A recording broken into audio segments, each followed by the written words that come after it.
I'm Judy Owens. Welcome to PSE TV.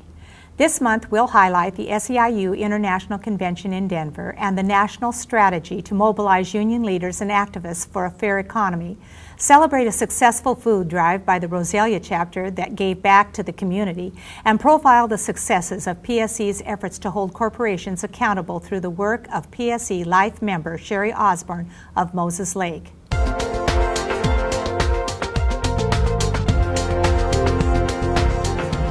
PSE TV starts now.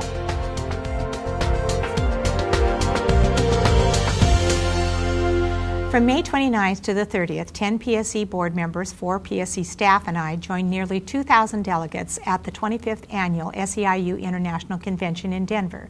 Members rallied around the strategy to lead, unite, fight, and win for the 99%.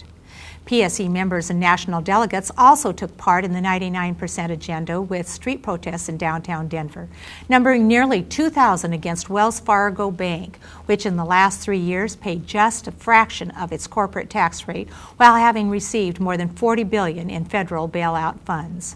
The convention voted to adopt a strategic vision to confront the growing gap between the rich and the 99% and re-elect President Obama.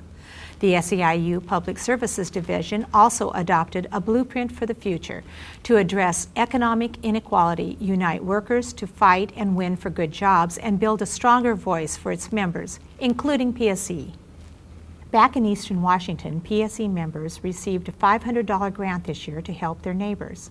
Charlotte Schindler, chapter president in Rosalia, knew firsthand from her work in her school district that many low-income students in Rosalia's K-12 school qualified for free school meals. Said Schindler, "We knew kids wouldn't have enough to eat this summer." So Schindler organized PSE members and students to gather food donations and used the grant funding to buy mouse-proof plastic containers to store the food at the Rosalia food pantry. The remaining $400 of the PSE grant bought everything from canned goods to spaghetti to cereal. Boxes of food were shared with needy families with children on June 11th at the food pantry. Lastly, PSE Life member Sherri Osborne of Frontier Middle School in Moses Lake spent 12 weeks this spring as an organizer in the Member Leader in Action Brigade.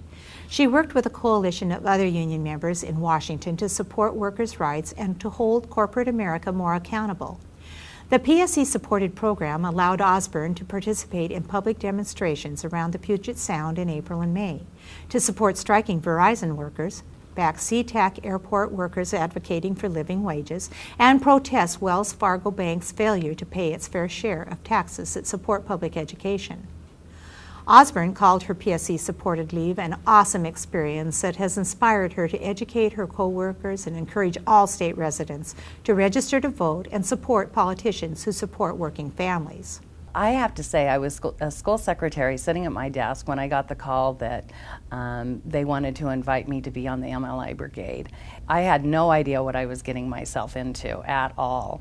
And so that first day was very exciting and scary. I went home and I thought to myself, oh my, what have I got myself into?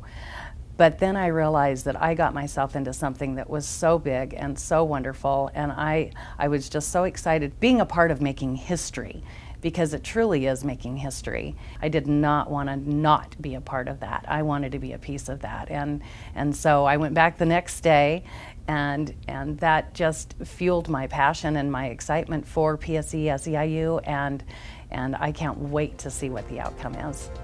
Thank you for watching PSE TV. Tune in next month for another update in PSE's educational news.